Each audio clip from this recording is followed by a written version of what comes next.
Welcome to the NBA Outlet Preview Series presented by OTGBasketball.com. Make sure you follow OTG on Twitter at OTGBasketball. Also hit that subscribe button. I'm your host, Nick Fay. With me, as always, on all these preview pods, Kory Waldron. How you doing, Kory? Pretty good, Nick. I'm flexing right now. This is the last time we're going to see the real grit and grind Grizzlies, or talk about them at least. So I'm putting a little flex on for tonight. Kory's got a little flex. He's grinding at the gym. We'll be talking Memphis. They come in at number 16. But before we talk about the ranking, let's talk about last season for the Grizzlies. What were your thoughts on that team? The end. Like I just mentioned, it was the end of the grit and grind. We saw Marcus Gasol ball out still. We saw Mike Conley ball out still. We saw Chandler Parsons with a bunch of different suits last year sitting on the sideline. We saw Zach Randolph really excel in a six-man role that landed him a decent place in Sacramento, which we'll talk about more, obviously. But this was still a team that defensively ranked 7th in defensive rating. They were 19th in offensive rating. They had one of the slowest paces, which would put a baby to sleep. Last year they were a 7th seed at best. They gave the Spurs a little trouble because, defense can still win basketball games. We know that, that mantra that defense will win championships. I mean, obviously the Grizzlies aren't going to win a championship, but, the defense is still big time. But, man, offensively at times they're just hard to watch. Yeah, like you mentioned, when you think Grizzlies, you think Marcus Gasol and Mike Conley. But the offense definitely still struggled and the pace wasn't very high. I believe they were last in the league in field goal percentage, which is really rough. And like you said, Chandler Parsons was a huge disappointment. We'll talk about him in a little bit. Playoffs against the Spurs. Who impressed you in the playoff series against the Spurs? Why do you think the Grizzlies were able to, grab 2 games? Marcus Gasol hit a game winner. So I'm going to roll Marcus Gasol. The one thing that the Spurs struggled with last year, throughout LaMarcus Aldridge looked like a liability at times. Dedmon, who is now gone, is a decent center, but he's nothing special. And Pau Gasol, as we know, is a little bit up there in age. And for a guy like Marcus Gasol, who is a top 10 center at for sure, possibly a top 5 center in the league still, when you don't have that many big time centers to really go against Marcus Gasol. We saw him in a game winner, and I think for the most part, that was a big thing for the Spurs to try and handle. Yeah, I think Marcus Gasol, even Zebo had a pretty good series, but also Mike Conley. I think he was more aggressive in the playoffs, and that's the kind of Mike Conley they're going to want to see in the regular season this year. But enough about that. What was the highlight of the Grizzlies season last year? Highlight of the Grizzlies, I got to go with the Prance. I know we either pick a player or a play. I'm going with the play. Marcus Gasol hit that game-winning 3 in the corner against the Clippers, and he did that Conor McGregor little prance on the sideline. And I like when guys have fun when they're playing basketball. And after you suck the life out of the other team, you do a little prance. I like stuff like that. Yeah, and he's been a few memes in the past. Gasol, he's not scared to dance around, show his emotion on the court. So for me though, I think highlight would be David Fizdale. I kind of saw him come in, and the Grizzlies still remain, like you mentioned, a top 10 defensive team, but he also changed things a little bit. They shot a lot more threes. In the 2015-2016 season, they ranked 25th in three-point attempts. Last year, 14th. They jumped 11 spots, and that kind of signals, the changes that he's trying to make offensively, and that I kind of could see him adapt more this season to the new NBA. I wouldn't be surprised to see that pace pick up. They're definitely, like we mentioned, with the grit and grind dying, and we saw them struggle with field goal percentage, their pace, they were 20th in pace. With how the new NBA is, you got to get faster. If you want to be a good defensive team, you just got to adapt to the offense, though. You can't slow it down all the time because teams like the Warriors, even if you get them in the half-court set, they can still beat you. Yeah, exactly. So it's tough to just play that way. So that's why I wouldn't be surprised to see the Memphis make a few more changes. And that's why I like Fizdale. And I think he's somebody who's been, assistant coach for quite some time. So he kind of finally got his spot to shine, and he did that. Especially, getting 2 games against the Spurs in the playoffs against Popovich is just an achievement in itself. Even those 2 games, we also won 2 games in the Warriors in the regular season. Defense can be, defense does win games. But there's a point in time where you still have to have enough offense to win a series in 7. Because at the end of the day, you can win 1 or 2 games against any team in the NBA. But if you can't do it for 7, it doesn't really mean much. Exactly. And I think, obviously the Chandler Parsons thing, and that's what we'll talk about right now, is what was the biggest disappointment for the Grizzlies this season? The man who sat on the bench for $23 million. Chandler Parsons. I'm a big fan of Parsons because I'm a Florida Gators fan for college, and I really like Parsons coming out of college. He had a couple good years in Houston. Those damn injuries, man. Once your knees start to go, we saw it with Derrick Rose. We've seen it with like Brandon Roy, Greg Oden. When the knees start to go, it's hard to stay on the floor. And who knows if Chandler Parsons will ever be able to be even a shell of what he was, or even if he can be on the floor for more than 40, 50 games. Yeah, honestly, I remember tweeting out when this contract was signed, like, oh, that's a scary one, just because, Parsons' injury history and the likelihood that he would be injured again. For me, it's going to be a disappointment as well, because they wanted him to come in and be that offensive spark that they needed. And if they had a small forward like Chandler Parsons, or somebody who could even play a little bit at the floor, at least space the floor for this team and help shoot threes, that would have been a big impact. But like you said, he was injured and he didn't live up to the hype. And now he's going to be 29 years old. And even last year, the 34 games that you saw him on the floor, he didn't look very good. He shot 33% from the field, 26% from three. He just never got in the groove, and you have to wonder if the clock is ticking. Yeah, very true. We'll see what happens with Parson this year. I mean, we'd like to see him play. Like you said, you're a fan of his. I don't mind him, and I think he'd be a big impact for the Grizz. But let's talk about this ranking. The Grizzlies came in at number 16. What are your thoughts on that? Too high, too low, fair? Muhammad, if you're listening, this is far too high for your Memphis Grizzlies. I think it's slightly too high, only because, they're losing guys like Zach Randolph. They lost Vince Carter. You don't know what Chandler Parsons is. Tyreek Evans, he's a good ball player, but I don't know if he really raises the ceiling. They have yet to re-sign. There's a lot of question marks, with Marcus Gasol now going to be 33 years old. Mike Conley going to be 30. This team's getting a little bit older. I think this is a little bit too high. Yeah, I mean, I could see why it's, too high. I think they got this spot, based off of respect of what they've done the last few seasons. But, the West has improved, and I think that hurts them a little bit. I mean, at most, I'd probably push them down like 2 spots. I don't think they're in the bottom 10, but I still think they'll be in that playoff race house out West, but it'll be a lot tougher than previous years. They're not a lock to make the playoffs this year. No, I mean, I think for sure that with Marcus Gasol and Mike Conley, you can never write them out of the playoff picture just because those are two veterans who have enough experience between the both of them to kind of lead a different younger core. But I definitely think you're right, Nick, that this is a team that's looking at that now 10 to 7 seed instead of in the past it's been like an 8 to 5 seed. Yeah, and, an injury to Marcus Gasol or Mike Conley, which has happened in the past, could be really damping on their season. But let's talk offseason moves. They didn't have a huge offseason, but they did make some additions. No first-round pick, so they made some moves in the second round.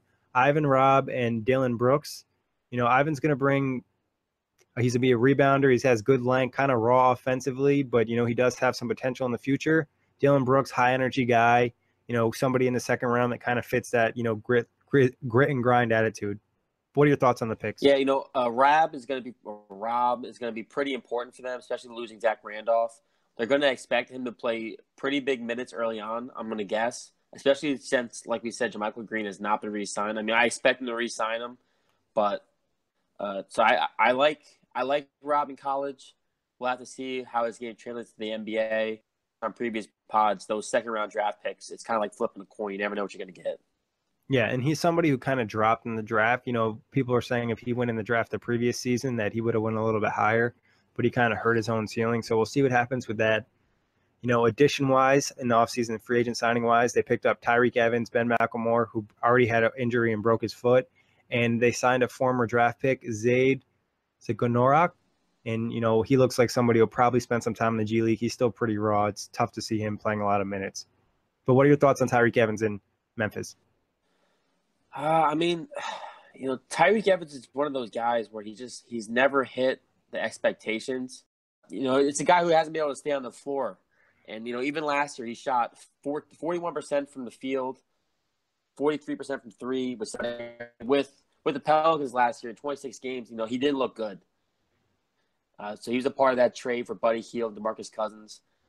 This could be a fresh start, though, but I don't like it to a degree. I don't think he's a very good basketball player.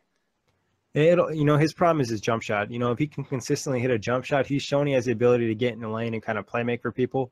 But, in the NBA nowadays, if you're going to play that wing position, you're going to have the ball a lot. You need to be able to shoot, and I think that really hurts him. Maybe he can find a role in Memphis. Like you said, I like David Fizdale as a coach as well. We'll see what happens with him. But anybody else you have thoughts on? Ben Ecclemore, what are your thoughts on him? I mean, he's already hurt, so that's a good start. He's already hurt, and he's been tweeting at Kobe constantly that he wants to have a Mamba challenge, and he pretty much gets roasted by the entire NBA Twitter community whenever he tweets at Kobe, saying like, "How about you actually score more than 5 points per game?" I mean, Ben McLemore's another guy who came into the league. He's only 24 years old, but he's never been able to hit a ceiling. I mean, this guy is very young, and I mean, I know last year there was a sequence of plays where he had Kawhi Leonard guarding him, and Kawhi stripped the ball from him, went down the dunk, and on the very next possession, he stripped the ball again from McLemore for a dunk, and then right after that, he got pulled and got benched. But it's just that's pretty much reminiscent of how Ben McLemore's career has been to this point. Maybe leaving Sacramento and getting some time in Memphis with some veterans like Mike Conley and Marcus Gasol help him. Not saying he didn't play with a great player like DeMarcus Cousins, but we know Sacramento did have its issues. So maybe in Memphis they can kind of find use for him. And, if he can start shooting consistently, they could really use that, and he could probably find some minutes. They're going to need someone to take the minutes, especially since they lost Vince Carter. They're going to need, because Vince Carter played a lot of minutes, and when you don't know what you're going to get from Chandler Parsons, I mean, there's going to be a spot here at the wing position. And they really need the shooting. Shooting is what they need, especially to make life a lot easier for almost every NBA offense. But let's talk departures. You kind of hinted at these guys before. They lost Vince Carter, Zach Randolph, and Tony Allen just signed with the New Orleans Pelicans today. This is a lot of toughness, a lot of veteran leadership. I think they'll be fine in, the veteran area with, having Marcus Gasol and Mike Conley. But, some of the toughness and just having guys that you can count on kind of is going to hurt this team next season. I'm interested to know what the mantra is for this team now. I don't think they can still go by that grit and grind. I mean, obviously you have the vocal points of Mike Conley and Marcus Gasol, but losing a guy like Zebo, who's extremely tough and rigid, losing a guy like Tony Allen, who we know is one of the best perimeter defenders in the league currently, even though he's a little bit up there in age. I mean, Kobe has said that he's still the best defender he's ever played against. That's another veteran. Vince Carter, another veteran that's gone. This kind of reminds me of what a couple other teams are doing. It's kind of like a soft rebuild. You're losing some of the older guys, you're bringing in a couple new guys. You're going to remain competitive because you have Conley and Gasol, but you're starting to build a little bit more for the future. Yeah, it's almost like what they'd call a retool. They're still staying competitive, but they, swap the old pieces for young pieces. Zebo did have some big moments still for them. And Vince Carter, like you said, still played some good minutes. Tony Allen was dealt with injuries a lot last season, but what do you think they're going to miss the most, or who do you think they're going to miss the most out of these three? I'm going to say Randolph, especially because of how effective Randolph had become last year as a six-man off the bench. It was the first season that he accepted that six-man role. He only started in 5 games, came off the bench for 73. And as a starter the year before, he averaged 15 and 7. And then last year off the bench, he averaged 14 and 8 in less minutes. I don't know what else you can ask for. At 35 years old, coming off the bench and averaging 14 and 8, that's almost incredible. Yeah, he definitely brings that toughness and that rebounding. And he's, I agree with you. I think they'll probably miss him the most because he could probably have the biggest impact on the floor still, especially in that backup role. But let's talk JaMychal Green. You mentioned him a little bit. Restricted free agent, hasn't signed a contract with the Grizzlies or an offer sheet with another team. Looks like the qualifying offer is going to be what happens. What are your thoughts on this situation? I mean, if you're the Grizzlies, I don't know. You got to bring him back. I wouldn't let him walk. If the qualifying offer is what you sign him for, then good for you.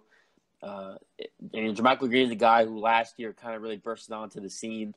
A guy who finally got big time minutes, became a starter, averaged 8 and 7, a little bit. He's young too. We're talking about a guy who's 27, who's going to be 27 years old. I think he fits very nicely against Marcus Gasol. The age of basketball is with the stretch fours. So JaMychal Green isn't a prototypical stretch four. He's not as quick, but he can still stretch out for that long ball. Yeah, it's kind of interesting that he hasn't caught much attention. Obviously, being a restricted free agent hurts, but I was surprised that nobody offered him, an offer sheet or anything like that. So I think the qualifying offer is going to be what happens, and it kind of works out for the Grizzlies in some sense because next offseason, like we mentioned on these preview pods, there's not going to be as much cap space, so it's going to be a lot tougher to get a big deal. So the Grizzlies are kind of in a situation of leverage right now, especially since it's so late in free agency. But let's talk starters. Who's starting for the Grizzlies next season on opening night? This one's a little bit tough because there's a lot of new pieces. But I'm gonna say Mike Conley, Troy Daniels. Hopefully Chandler Parsons is healthy, so he'll be at the 3. And if they re-sign JaMychal Green, he's at the 4, and then Marc Gasol at the 5. I have Mike Conley, Wayne Selden, Chandler Parsons, JaMychal Green, and Marc Gasol. Selden came up from the D League, now G League last season. Played some good minutes in the playoffs. I think, he's kind of, they know what they're getting with him, and he kind of fits with the starting lineup because he doesn't have much offense in his game right now, but defensively he gives them that wing defender that they'll need. But I think shooting guard is going to be a training camp battle. Thought of Selden. He kind of slipped under my radar because he didn't play as many regular season games. But like you said, in the playoffs, he was big in those couple wins against the Spurs. He definitely brings more defense. I just think if they want to add the 3-point shooting, Troy Daniels is probably one of their best 3-point shooters last year. He shot 38% from the field on 5 attempts, which is pretty good. I think that's going to be, the training camp battle is the shooting guard position. I think that's, a spot that is open for battle, and, somebody can go out and grab that spot. Like you said, the 3-point shooting is going to be big. We'll see what happens. And this kind of give you a better idea of, the identity of the Grizzlies moving forward if they elect to go with somebody more offensive-minded in the shooting guard spot instead of somebody defensive-minded. But let's talk breakout players. Breakout starter for the Grizzlies next season. It really isn't like a huge breakout, but I'm going to go with Mike Conley. I think that because, you're losing guys like Randolph and Carter and Tony, I know these aren't big pieces to miss, but you're going to have to lean on your veterans more. It's only going to be 33. That is getting up there in age for centers. I'm still worried about his mobility and if he'll still be able to run up and down the floor as much. I think Mike Conley's going to need this offense, especially, a lot more out of him. He averaged 20 and 6 last year. I think he needs to average at least 24 points per game next year for this team to be as relevant as they have been. Yeah, I think that's a great choice. Mike Conley has become a little bit more aggressive last season. I think that's something we could see a little bit more this season, especially losing the pieces they lost. And obviously, like you said, Gasol getting up there with age. To be different, I'll go with JaMychal Green. He's probably a little upset about having to sign the qualifying offer when he does. And he's trying to build up his, his hype for the next offseason. And like you mentioned, they're going to be missing Zebo. Gasol's getting up there, so they're going to need somebody to step up. And he's somebody who can even play some minutes at that small ball 5. So I think he could be a nice versatile piece for the Grizzlies and use next season and kind of, even show more of his skills. I mean, they're definitely going to need JaMychal Green because, I mean, in their front court, that's their front court, correct? Yeah, their front court. Yep. They're going to need someone because outside of Marc Gasol and JaMychal Green, you only have Brandon Wright right now in this roster, and they actually probably should sign another big, but they're going to need some help down there. Yeah, well, they have 2 young guys in Jarrell Martin and Deontay Davis, but neither of those guys have really shown that they can play rotation minutes in the front court. Jarrell Martin is somebody that Grizzly fans are hoping can take that step this year. I think he dealt with an injury his rookie season, broken foot or something like that. And, he didn't play as well his second year. In summer league, he wasn't great, but they're hoping that he can step up. And Davis, they kind of know that's somebody that they're going to need to develop. But Brandon Wright is an interesting guy. And, there was talk of him not being happy with his minutes last season. So there's been talk about him maybe being somebody that could be traded. But he's the only really experienced backup that they have right now. And he's dealt with a lot of injuries over the past few seasons. Right, and I don't know like you said, with all those injuries, I'm just looking at his past couple seasons. He hasn't played more than 50 games since 2014, 2015. Trying to move a guy like him, I'm not even sure there's much value for him or if anyone would really want a guy who can't stay on the court. Yeah, very true. That's obviously a very important factor for being a good NBA player. But let's talk about breakout bench guy. Who's breaking out on the Memphis bench? Wow. There's a lot of candidates because of all this different roster turnover. I'm going to go with Andrew Harrison. the old Kentucky guard. Last year, he actually played a lot of decent minutes for the Grizzlies. And I think, with Mike Conley going to have to do more as a starter, the bench unit's going to be very important. Losing Vince Carter and Zach Randolph, those are guys who really came off the bench all last year. So someone on the bench is going to need to step up. And I think Andrew Harrison could have a very good year for them. Yeah, he's definitely a guy who has shown up when Mike Conley has been injured in the past and stuff like that. The bench is really hard to find a guy because the roles kind of aren't defined. So it's like, who's really going to play big minutes? I'm going to kind of cheat here because we don't even know if Chandler Parsons is going to play a lot of minutes. So I'm going to go with James Ennis because he played a lot of minutes at the 3, and he's probably going to see a lot of minutes this year. Parsons is banged up. So he's kind of an easy one for him to just continue to get better. Yeah, I that was my second choice because he's also very young. You're talking about the guy who's going to be 27. And like you said, when Chandler Parsons went down, he played a lot of good minutes for them as well. Yeah, the Grizzly team, there is some upside in this team because there are some young guys that could get better. So it's not like we're completely down on them. It's just hard to see them being in the top of the West like they were at one point. And let's not forget his nickname. James Ennis' nickname is Ennis the Menace. And, I mean, with a nickname like that, that's big time. That's big time. That gives you a little extra hype to the team. But let's talk wins. Best case scenario for the Grizzlies next season. Everything goes right and the Grizzlies end up where? Muhammad. I'm only going to say this team wins at best 42 games, which is still one win less than last year. So I'm going to say 42 at best. Wow. I mean, I still have some hope in Marc Gasol and Mike Conley and just, David Fizdale and what they can do, and just that they're a consistent team. And some of these other teams kind of got to put the piece together a little bit. Obviously, they have some new faces, but not anybody who's going to play a huge role. I think best case scenario would be something like 44 to 46 wins. Things just go really well for them. That's best case, though. That's not necessarily what I think is going to happen. But, Mike Conley and Marc Gasol have great all-star seasons. Some of the young guys step up, and, things aren't looking so bad in Memphis. Worst case, though, when things are looking real bad in Memphis. Worst case for me is going to be right around 35, 36 wins. And that's one of these guys getting hurt. That's, Gasol missing some time or Conley missing some time, or just the fact that maybe it's just Conley and Gasol carrying the way and there's just no other support or help.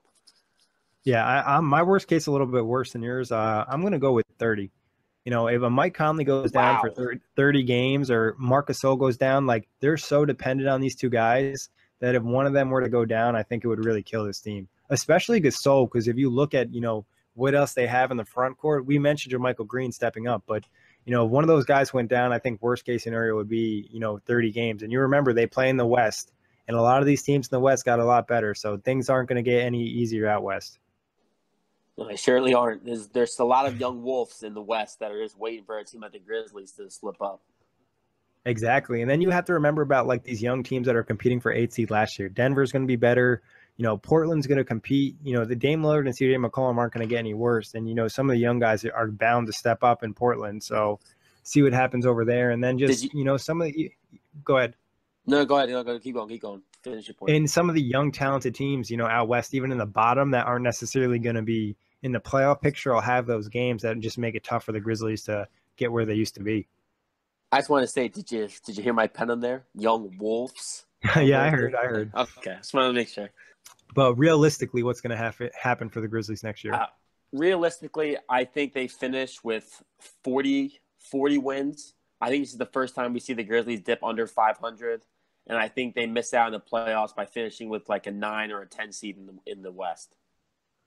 I'm going to give them 42 wins. Now, does that get them in the playoffs? I don't know. They'll still be in that playoff picture come, late in the season. And Marc Gasol, Mike Conley, they're not going to give up on the Grizzlies, and they're still going to compete. Even if they get knocked down in the first round, they're still going to make life difficult for somebody for at least 4 games. We both have different opinions on this one. Yeah, I mean, I think the Grizzlies just consistently have something where even when they've dealt with injuries in the past, they've still been able to be moderately good. Long as Marc Gasol and Mike Conley don't get injured, and maybe Chandler Parsons plays 60 games and, gives them something, that would be huge. And that's just, wishful thinking, but who knows?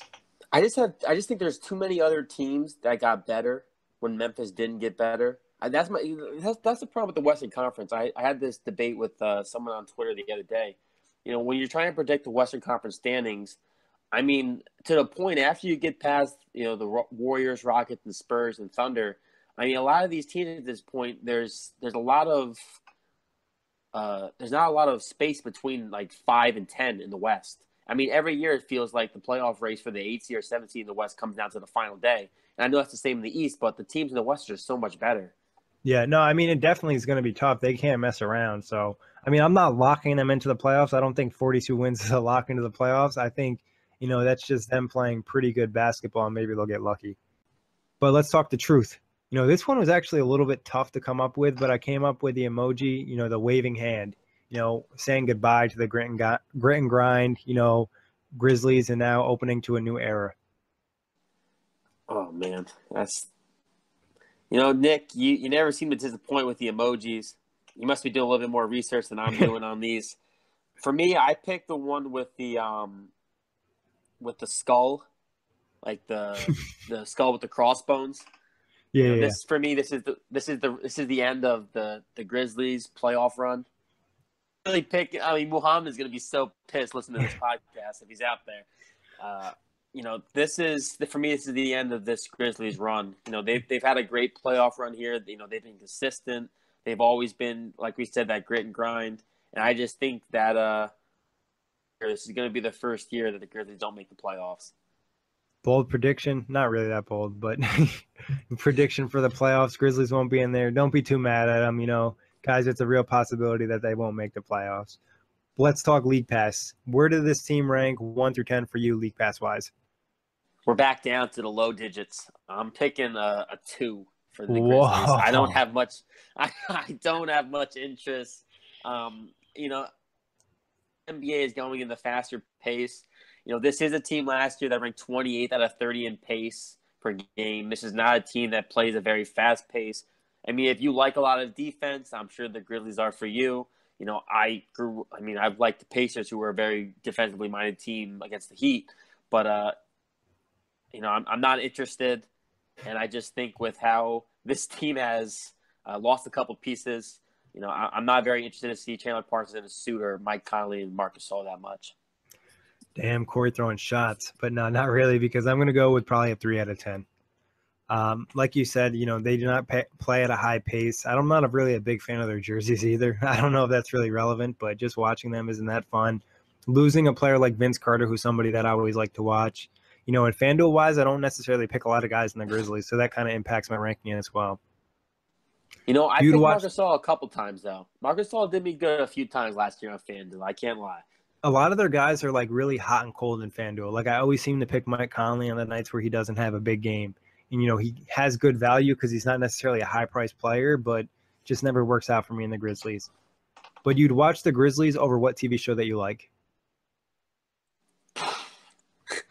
Well, if you know that my League Pass rating is at 2, we can guess that this is not going to be the greatest of all TV shows we got here. So I'm picking a show that I've only watched a few times. It's the Cleveland Show off of Family Guy. I think I watched probably like 2 seasons of it. It's not like awful, obviously. It's not Family Guy is decently funny. It's a show that I'll skip to watch the Grizzlies. Yeah, I mean, Cleveland Show's not that bad. I might watch a Cleveland Show with the Grizzlies. I don't know. But I'm just kidding. Shade. For me, I'm going to probably have to say New Girl. I don't know if you ever saw that show. I probably watched a little bit of season 1. It's more of a show that my girlfriend likes. So I kind of fell off of that show, and I don't really watch anymore. So the Grizzlies will win that battle. New Girl. I'm trying to think of... It has a I couple know like Girl. funny actors in it. Yeah. Okay, yeah, that's a decent show. They've all kind of expanded their career from there. So that's a few times. That's a good pick. Yeah, it's like okay once in a while. If it's on TV when you're just like waiting 5 minutes for like a ride or waiting to pick somebody up or something, and it's on TV, you'll watch it, but it's not like a show. You're gonna be like, oh my god, I need to go to Netflix and put this on. It's kind of funny. There's been a few times on this podcast already where we pick shows that our significant others like for teams that we would watch over lower end teams. It's kind of funny. A little shade at some teams. Yeah, hopefully they don't listen, but we'll see what happens with that. As always, thanks everybody for listening. Kory, thanks for hopping on. And Grizzly fans, let us know what you think on Twitter at OTG Basketball.